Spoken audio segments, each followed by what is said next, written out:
Galing naman ni Utol, oh. Tingnan nyo naman, oh, kulay pakbit na. Yan ang pakbit, makulay. Pero nakita nyo walang mga katutubo. Hindi nila pinapansin. Pahalo lang, tol, para yung ricado niya, umikot sa ibabaw. Yan ang kalabaso. Luto yan. Kulay lang yan eh. Yung nandun araw ka na sa gitna. Oo, yan. Yung mga karne. Tingnan nyo naman, oh, napakaganda. Legendary pakbit. Napakaganda ng pakbit, pre. Napakaganda. Tingnan nyo. Hindi pa kasi natitikman yung pakbit Yellow, natin eh. green. Tingnan nyo, napakaganda. Yellow, green. Puro sariwang gulay yan, ha? Gulay na hindi tinipid yan. Puro hingi yan. Oo. Ay, hindi, kahit outdoor siya, sariwa lahat. Eh, kasi puro farmer po kamag-anak ko eh. Farmer ang pinsan ko, farmer ang tito ko, farmer ang lolo ko.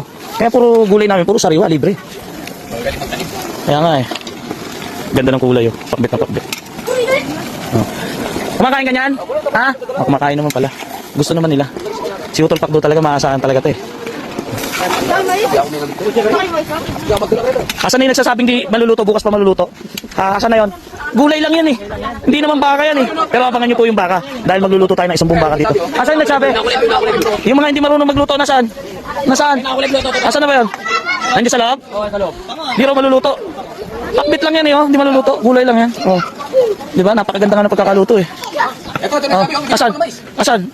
Anong hindi maluluto bukas pa? Gulay lang to. Tingnan mo, halika dito. Halika. Lumapit ka dito. Lumapit ka dito. Tingnan mo. May lupa naman tayo dyan. Napakaganda oh. Mga bata, kumuha na kayo ng mga kaldero. Luto na ang gulay. Luto na ang gulay. Takbo agad oh. Oh, takbuhan oh, takbuhan oh. Takbuhan. Tawagin lahat. Kuha na ng kaldero. Ayaw niya kumuha. Kuha na kayo kaldero. Pag ako nagsopas dito, nakaabang yung mga yan.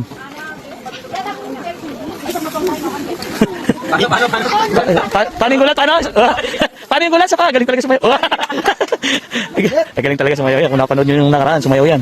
Napakagaling. Luto-luto po yan ha. Pero hindi pa labsak oh. Siyempre dapat lutong sakto lang.